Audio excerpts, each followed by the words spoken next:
Rail Vikas നിഗത്തിന്റെ കേസിൽ പരിശോധിച്ചാൽ ഇന്നലെ വളരെ ശക്തമായിട്ടുള്ള ഒരു മൂവ്മെന്റ് കാണാൻ സാധിച്ചിട്ടുണ്ടായിരുന്നു. ക്ലോസിംഗ് ബേസിസിലേക്ക് വരുന്ന സമയത്ത് 4.5% ഒരു മൂവ്മെന്റ് നൽകിയിട്ടുണ്ട് ഈ ഒരു RVNLന്റെ പർട്ടിക്കുലർ സ്റ്റോക്ക്. 316 രൂപയിലാണ് ട്രേഡ് ചെയ്യുന്നത്. അവിടെ നിന്നും ഇനിയും മുന്നേറ്റത്തിന്റെ ഒരു സാധ്യത എത്രമാത്രമാണ്? RVNLന്റെ കേസിൽ നിലവിൽ long and short term trend രണ്ടും ബെയറിഷായി തുടരുന്നു.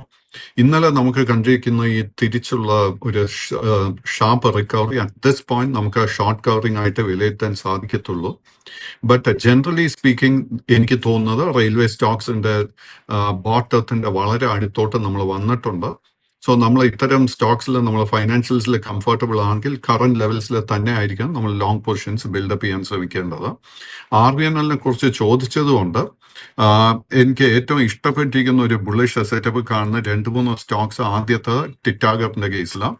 ടിറ്റാഗറിന്റെ കേസിലും നിലവിൽ long and short term trend bearish ആണെങ്കിൽ പോലും ഈ സ്റ്റോക്കിന് 882 രൂപയുടെ റെസിസ്റ്റൻസ് ബ്രേക്ക് ചെയ്യാൻ സാധിച്ചാൽ both long term and short term trend ബുള്ളിഷായി മാറും. ഡിസ്ക്ലോഷർ എനിക്ക് ഈ സ്റ്റോക്കിൽ നിലവിൽ ഒരു എക്സിസ്റ്റിംഗ് ലോങ് പൊസിഷൻ ഉണ്ട്.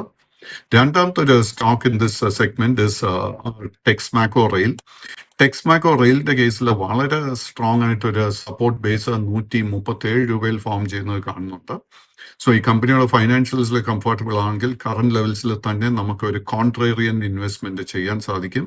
ബട്ട് നമുക്ക് ലോ റിസ്കിൽ ഒരു ബൈങ് അവസരം ആഗ്രഹിക്കുന്നുണ്ടെങ്കിൽ നമ്മൾ 162 രൂപയുടെ റെസിസ്റ്റൻസ് ബ്രേക്ക് ചെയ്യാൻ വേണ്ടി നമ്മൾ വെയിറ്റ് ചെയ്യണം. മറ്റൊരു railway stock is Jupiter wagon.